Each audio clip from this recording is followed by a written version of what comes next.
common place where we meet linear equations is when dealing with rate and distance.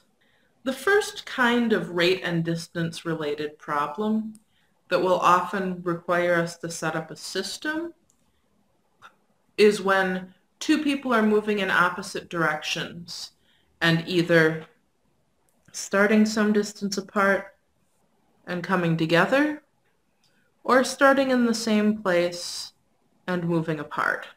This story is an example of this type. Alice starts out in Chicago and Bob in New Orleans, 938 miles apart on I-57. Each leaves at the same time, traveling toward one another. Alice drives 6 miles per hour faster than Bob. They meet 7 hours later. How fast does each one drive? So they're starting out apart and driving together. I already have the beginning of a diagram. Right, so here's Alice and here's Bob. And this total distance between them is 938 miles. What's the information we're looking for? Each person's speed, right? So Alice's speed and Bob's speed. What rules do we know? Well, this is actually kind of the easy part because there's just one rule that we know whenever speed and time are involved, and that is distance equals rate times time. Though that doesn't tell us much about how Alice and Bob are relating to each other. Right, but let's see. There's something else that we know, don't we? We know that if Alice drives this distance and Bob drives this distance, then between them they've driven this distance. Right? In general, we know that the amount closer to each other that Alice and Bob are is equal to the distance Alice drove plus the distance Bob drove. We know that the change in the distance between them will be Alice's distance plus Bob's distance. Right? And both of these are not really given to us. They're from our background knowledge about the world. Okay, so now that we've extracted our unknowns and we've figured out what rules our unknowns have to follow, there's one more rule, isn't it? The one about Alice and Bob's speed. The one where Alice is driving 6 miles per hour faster than Bob. All right, have we got everything from the problem now? Well, we have the value of the time. Right, that's not a rule, that's just a fact. We'll use that in our model. They leave at the same time, so they've each been going for 7 hours. They're traveling toward one another. That's how we know that this is the rule that applies. I think that we're good. All right, so with this in mind, and also with the whole problem on the screen, I'd like you to pause the video and try to set up the model. Okay, so the first thing we need to do is give names to our unknowns. I'm going to call Alice's speed A, Bob's speed B. If you gave your variables different names, that's fine. You'll just have different letters in your model, which is not a problem. Okay, so I know this relationship between Alice and Bob's speed. This is going to be the easiest equation to write down. Right? Who's faster? Alice is faster. So Alice's speed will be Bob's speed plus how much?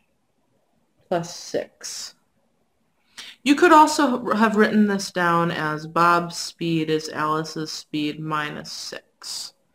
Either one of these would be correct. Notice they say the same thing. To get from this equation to this equation, just subtract 6 from both sides. I'm going to use this one. All right, so that's the easy one.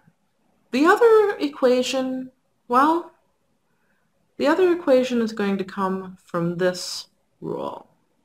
We know what the change in distance between them was. They started out 938 miles apart, and now they're in the same place. They're meeting. So the change in the distance between them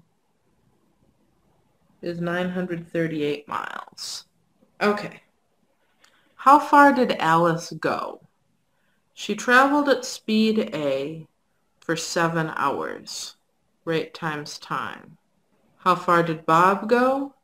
He traveled at speed B for 7 hours. Does that make sense? Yeah, the distance Alice went plus the distance Bob went adds up to 7. All right, good. So now I have my 2 equations, 2 unknowns. I think that that's my model. I think I'm going to be able to use this to find values for A and B.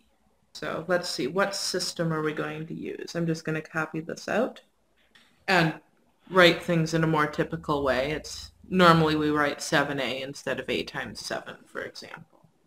Okay, now we're ready to solve this. Pause the video and try solving this system.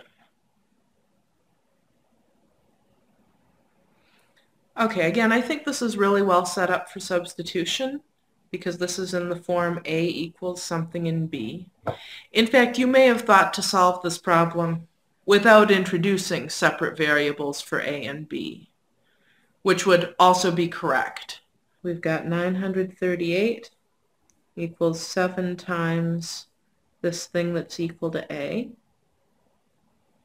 plus 7 times B. All right, we distribute. 7B plus 7 times 6 is 42. Simplifying the right-hand side. Subtract 42 from both sides. All right, I've run out of space, so I'm moving to another column.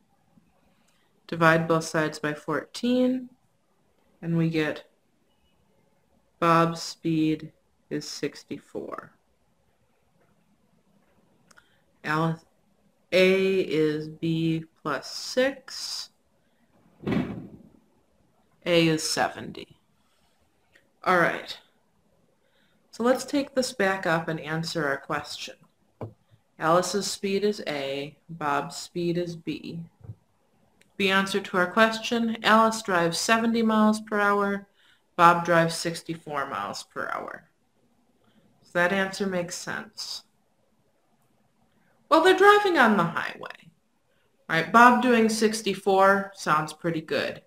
Alice doing 70, she'd better hope she doesn't pass through any speed traps, right?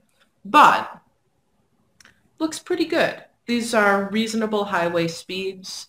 We would have been really surprised if we'd gotten like 7. We also would have been really surprised if we'd gotten like 7,000.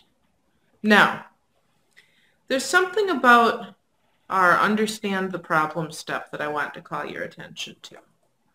Notice, A represents Alice's speed. It doesn't represent Alice. When we're saying what our unknowns are, we should be very, very specific.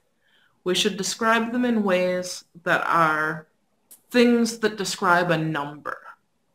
Right? Alice's speed.